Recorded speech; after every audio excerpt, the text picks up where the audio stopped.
Hey everyone, so today we're going to shine light on a fascinating and super important topic for growing in psyche and spirit, and it's the topic of the shadow.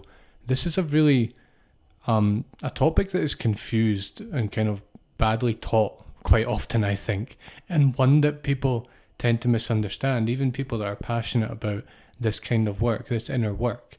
So today I really just want to set out my view of the shadow and all the research I've done, and I want to distill it down into a few essential points. It's not going to be a very technical presentation. I'm not going to go heavy with terminology or anything. I just want to make it very practical, very grounded, but also rich and nuanced, and not trying to oversimplify.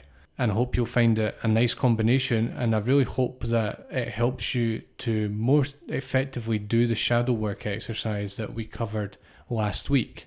So let's get into it. This is a Deep Psychology podcast. I'm Ross Edwards, author, coach, podcaster, and avid practitioner and teacher of psychology and spirituality. In listening to this podcast, you're part of the worldwide deep psychology community of tens of thousands of people undertaking profound personal transformation. You can find me on Spotify and Apple, where I release new episodes every Thursday. If you dig what I do and want to help the show grow, share this with a friend and leave a review. You can also go deeper with this work by training with me at deep-psychology.com. Let's get started.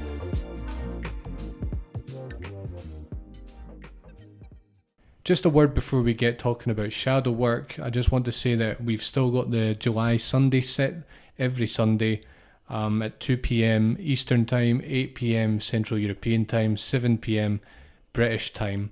And these are just new meditations every week that I'm releasing, that I'm encouraging you to do every single week, and then to continue to do Monday to Saturday, and then come back the next Sunday and get the next episode.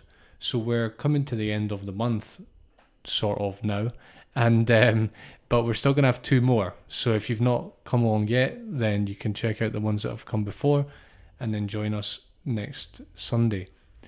All right, cool. Let's get into the topic of shadow work. Now, if you learn about shadow work on the internet, and even from, a professional, a therapist, or from books, it's quite a rocky area to study on your own, because I think there's a lot of conflicting information out there, and it can be tricky to know, are they talking about the same thing? Are they talking about different things? Are they agreeing? Are they disagreeing? What is going on here? So I'm going to present my view of shadow work. It actually includes Freud's and Jung's, who are two of the main researchers, Sigmund Freud, Carl Jung. These are like the names in the psychological world. It includes those, but it doesn't get caught in their traps, I think. And I also think my view is a much more optimistic view of the shadow, and you'll see why as we go along here. So basic definition, right? This is like our working definition of the shadow. It's basically any trait that we have repressed within us, right? This can be a desire, it can be a drive, it can be like a sort of sub-personality, it can be a certain behavior, it can be a certain habit, for example. So it's a drive that we have to do something that we have come to repress for some reason. We've come to deny it, to kind of remove ourselves from it, to try and sort of push it down into the shadows. And the way this basically happens is that we judge the trait as being undesirable or antisocial, or being perhaps useless, or being detestable in some way, and we shove it down, and we stop engaging in it, we hide it, and psychically we reject it. And what essentially happens with these traits, and this is why it's called the shadow, is that basically the trait or the drive or the desire doesn't actually disappear, right? That's the crucial insight. It does not disappear from us. what actually kind of happens is that we sort of put a lid on it. Like imagine this fizzy bottle of Coke. I don't drink Coke, and I recommend you don't either. But just for the image of it, a fizzy bottle of Coke, and it's bubbling over, and there's all this raw impulse, raw desire. With the shadow, what we're doing is we're basically putting a lid on it, right? Now, does that mean that the Coke is no longer fizzy? No, it doesn't. Does it mean that your desire is no longer there? That raw impulse? No, it doesn't. What it means is that the lid is on it and it's been sort of damped down, right? Now, with a bottle of Coke, that's okay. There's no real issue in doing that. The issue when we repress a trait within us is that it actually remains in our subconscious. It disappears, it sort of goes into the shadows, into the background, and it acts on its own accord. And it acts without us being able to consciously get in touch with it, to feel it, to direct it as we wish. And we lose touch with the desire, right? What we also tend to do now with that desire is we tend to loathe it in ourselves and in others. To repress it, we had to sort of loathe it, dislike it in a way. And then that's what we continue to do. So that keeps it in shadow, and it allows us to deny that we have that trait or that desire within us. And we'll talk more about the effects of that. Now, you might ask, well, why does shadow get created? Why do we repress our traits, our inner drives, our impulses? Well, let me look at this from a developmental point of view, right? We go through not only stages of development in childhood, but stages of development throughout our entire lives in all kinds of developmental lines, whether it's kinesthetic, it's moral development, it's values development, it's cognitive development, whether there's so many different types of development that we go through, right? Now, one of the key things about this development that we go through is that in developing ourselves, we always have to push off against what has come before. Even in the simple case of trying to put a new habit in place. Let's say I'm a smoker, right?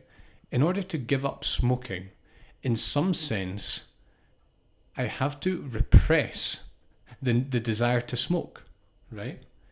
If I just let that impulse express itself freely, then I would never give up smoking, never, right? This is true of all change and all development. We have to sort of repress what we're doing before. When you're a child and you can't follow the rules and you're just acting on all your impulses and you're sort of in your own little world trying to get your needs met and all that. For example, you need to repress all that just to get by, just to follow the rules and be accepted in your social group, in your family, in your school, in your teacher and all that, to become the good little boy or girl. All of that needs to be repressed, right? So from the developmental point of view, it's actually a clever mechanism. It's an essential mechanism. It's like woven into the process of development and change, the shadow creation, right? Because whenever we need to change, we need to push off against what has come before. We need to sort of let go of it. And within that, often it's not a clean break. It's more of a repression that happens, right? And this is where a lot of our shadow comes from. Also, shadow comes from social expectations, right? So let's say you're a child and you're in touch with your own desires. You're in sort of an egocentric phase where you are, it's I want, I need, daddy, mummy, give me this, give me that, yes, no, sort of black and white, all revolving around your desires and the satisfaction of your own desires, because you cannot really understand that your desires cannot always be met, right? We all go through that stage. It's a stage of human development. Now, what's going to happen? That causes resistance in your family. Your parents are at a higher level of development and they understand that your desires cannot always be met. They've got their own desires. There's other stuff going on more than just what you want. So they'll come along and say, they'll put a brake on that impulse that you have to express your desires and to get them met, and that sort of your ability to impose yourself, right? So they sort of put a brake on it, right? So they come along and they reject that behavior and they say, no, no, we don't have time for that. No, that goes against the rules of the house. That goes against the rules of our family. No, you can't walk around naked in the street because you're everyone can see your body, right? So they're putting a tap, or they're putting like a lid on your desires, right? And this happens not just when we're children, throughout life, right? Over and over again. We have to learn to shape our behavior for the social context that we find ourselves in. Otherwise, we're not going to fit in, and we're not going to live. We're not going to be happy. So we do it as a social mechanism as well, as a way to fit in socially and to learn how to function. So in that sense, creating shadow is I mean, it's regrettable, but it's like, well, what option do you have? You know, if you don't repress this trait, then you don't fit in, right? So from the sort of developmental point of view and from the social point of view, you can say, well, actually, the shadow is very necessary, and there is no other way, in a sense. Even from a basic behavioral point of view, as I mentioned before, you want to change your behavior in any way, you have to repress what came before. I mean, that isn't always true, but you'll be surprised at how much shadow you have from past behavior change. Something that I've discovered not so long ago, actually, that I have shadow from these things. So the shadow is just any repressed trait, and often it is a necessity. It's not because you're evil. It's not because there's something wrong with you. We all have shadow. We all have traits that are deemed antisocial or ineffective that we repress.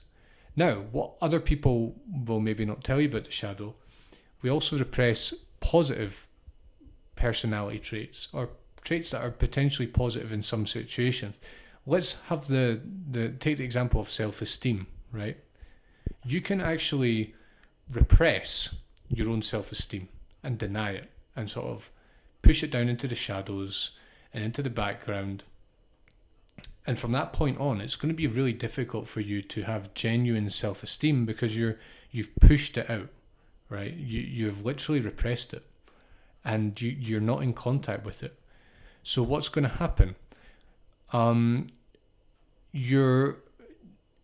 It's going to create a lot of friction, because whenever you see people, we're sort of getting in more into the projection side of things now, but if you have repressed self-esteem, it's going to be like you're going to be kind of physically and psychically limited by that.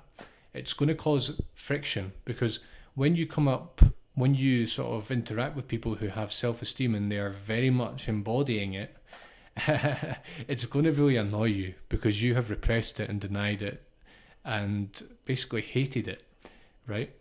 And you are going to be searching in all directions for this self-esteem. Where's my self-esteem? Where's it gone? Everyone else seems to have self-esteem, but where's mine? When anyone criticizes you, even if it's a legitimate criticism, you're probably going to get more triggered than you would otherwise, because it's sort of like the lack of self-esteem leaves a hole inside of you, and deep down you know it's there because it was there, you've just repressed it. When someone criticizes you, it's sort of like they're pointing you at your own shadow, right? And it's going to really annoy you, and because you don't have that self-esteem to fall back on, you're basically going to be left with this self-criticism, and you're sort of overexposed to it, right? That's just one I mean, listen, these examples, there's so many possible examples, so many examples. Let's take another one. Anger. Oh my goodness me, anger is one of the most ubiquitous shadow traits that you'll find in yourself and people. I mean, And you can understand from a developmental point of view, it's totally necessary for us to repress anger. You know, if when children express their anger and they don't have the filter we do, it's kind of unpleasant, but also, well, you know, there's only so much harm they can do because they're children. If you had a fully grown man fully expressing his anger with no moral compunctions or anything else, it could be quite nasty, and it is pretty nasty. So, from a social perspective and from a developmental point of view, we need to learn to repress our anger.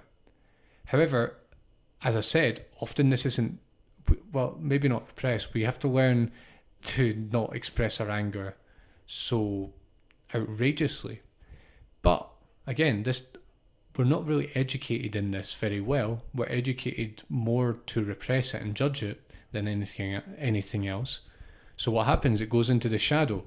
Now, when anger is in the shadow, you still feel anger, but you don't recognize it's your own anger. And when other people are angry, that triggers your own shadow through the mechanism of projection, which we're going to talk about in a minute. And basically, they will seem a lot angrier than they actually are, or you will exaggerate their anger, and you will actually react with anger to that. But you're not realizing that you're angry at them because you yourself have got repressed anger and you do not like anger, right? And actually, your response is a victim response. It's not a response of imposing yourself because you're not in touch with your own anger, with your own impulse to attack, right? You're not in touch with that. So you're going to respond as a victim. Stop being angry. Stop saying that. You're so blah, blah, blah, blah, blah, blah, blah. So it's angry, but it's sort of passive aggressive in a way, and it's sort of not fully owned. And I've written articles and I've done podcast episodes on repressed anger, and it is a huge problem, and it can actually lead to depression, anxiety, because, well, we'll talk about the possible causes of that. You can repress pro-social traits, healthy traits. You can repress antisocial and unhealthy traits. Anything, any possible drive, even things like opinions, even things, any impulse, you can repress it and it can go into your subconscious, right? And from that point on, it's going to be bugging you without you knowing it, and you're not going to be able to be in touch with it. Now, one of the main ways to identify your shadow is basically by the people that piss you off, right? I mean, let's put it very bluntly. There are other ways, and I've talked about that in other places. Things like dreams, things like psychedelics are very good. In fact, my great awakening to my shadow took place on LSD, and I don't think I've ever seen it so clearly in my entire life. So that's a way. But one of the easiest ways, and one of the most sort of everyday ways, and one of the ways that we can really reduce the conflict that we have in our lives, is to look at the people that really annoy us, right? And what I can say to you is that you will have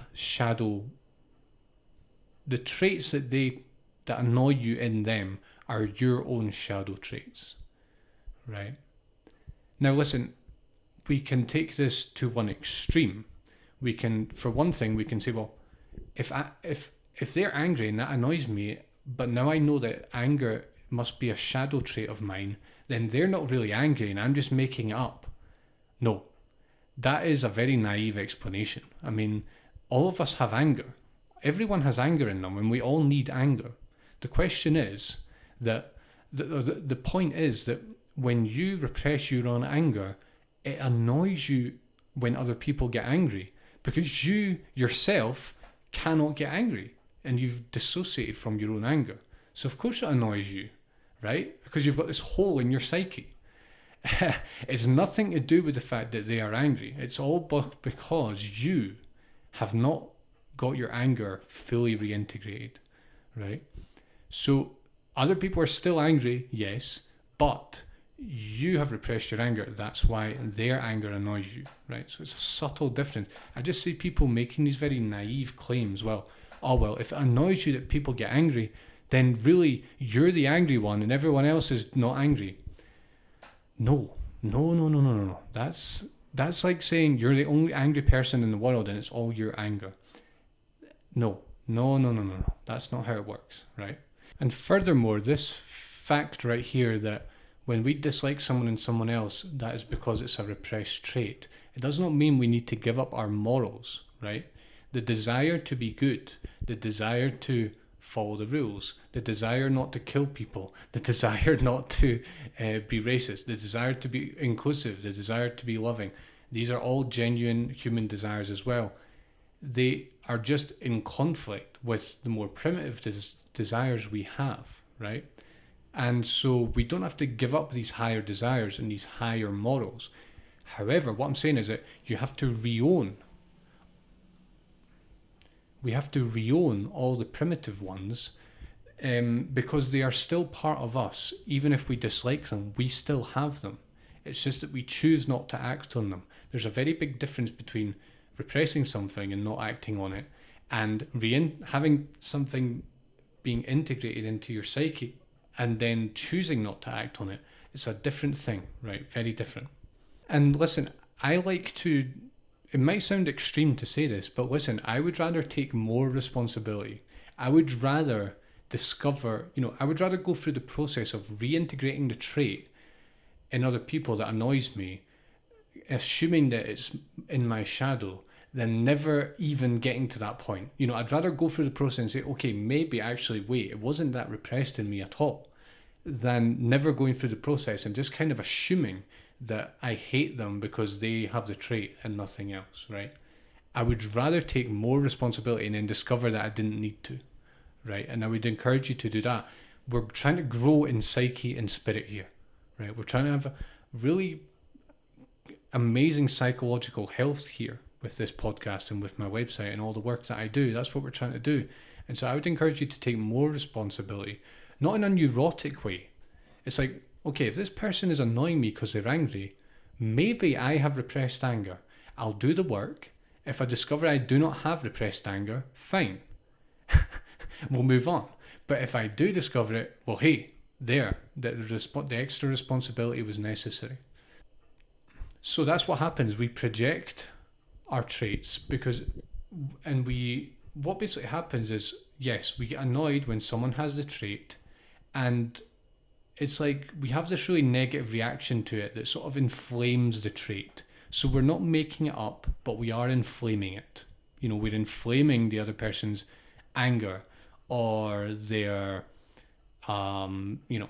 any desired or trait. We are inflaming it because it's in our shadow and we are projecting it. And we're really just kind of very sensitive to any shadow traits that we have that are out there, because we just don't like them. They're repressed in us. So that's what we're going to do and this is the basis of the technique that I showed you last week, which I'm not going to go into detail now. You're going to have to go and listen to that episode, but it's just such a valuable method to have in your armory. Yes, you have to make the assumption, if you dislike someone, if you have conflict with someone, there is shadow there, right? And yes, take more responsibility than you might otherwise. And what you might realize is that actually you have shadow with pretty much everyone that you're close to. Like, I can guarantee you that I do. And I can pretty much guarantee that everyone does. I just don't think, people are aware of it. Literally, as I said, any trait that you do not like in other people is your own shadow, right? If you were fully in touch with your own impulse to do this, whatever this person is doing, whatever impulse or drive they have or personality trait, if you were fully in touch with your own desire to do what they're doing, you could not hate it in them, because you realize that you do exactly the same thing. And I don't say that as to be condemning. We're human beings. We have all kinds of desires. We have the desire to kill. We have the desire to have wild sex. We have the desire to get angry and to smash shit up. We have the desire to run around naked. If you really start to get into this stuff, you will discover parts of your psyche that will surprise you and shock you. But we just have to be honest. And these traits exist in shadow for a reason. Many of them are antisocial, right? And it's a good thing they do. Otherwise, human society could not work as it does.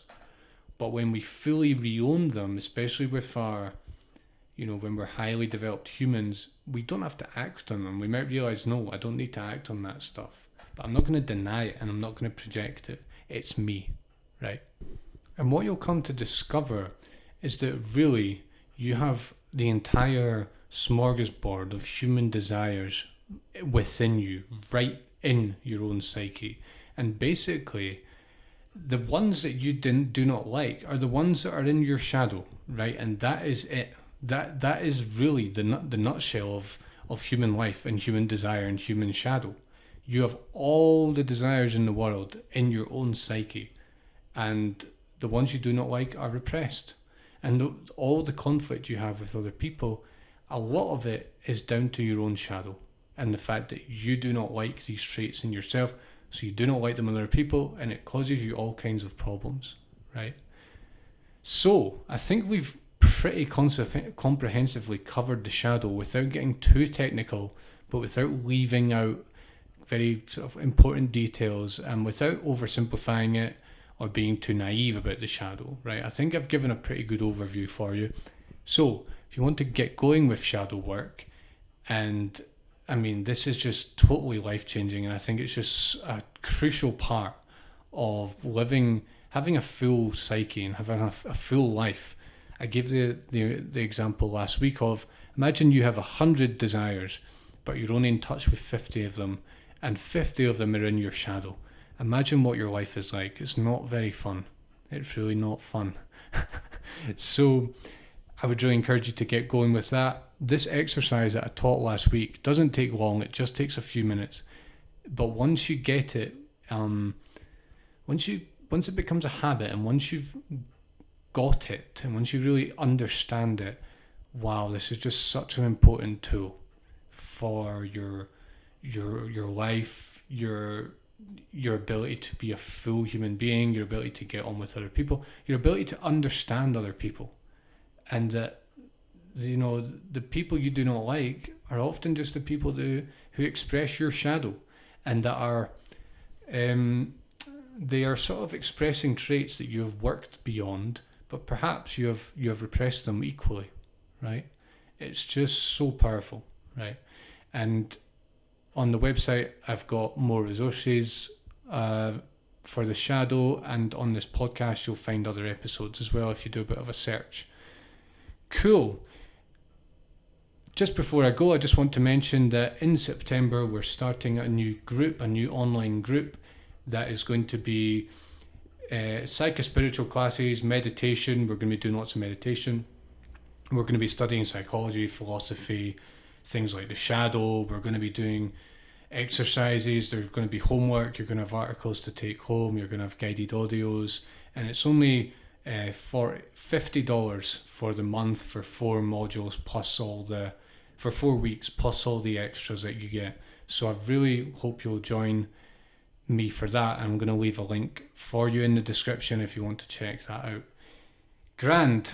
Thanks a lot for joining me. I hope this has been insightful for you, and I will see you for the next episode. Thanks for listening. If you liked this episode, please leave a review and share with a friend. And if you'd like to go deeper, head to deep-psychology.com to join my training. Thanks for joining me, and I'll see you soon.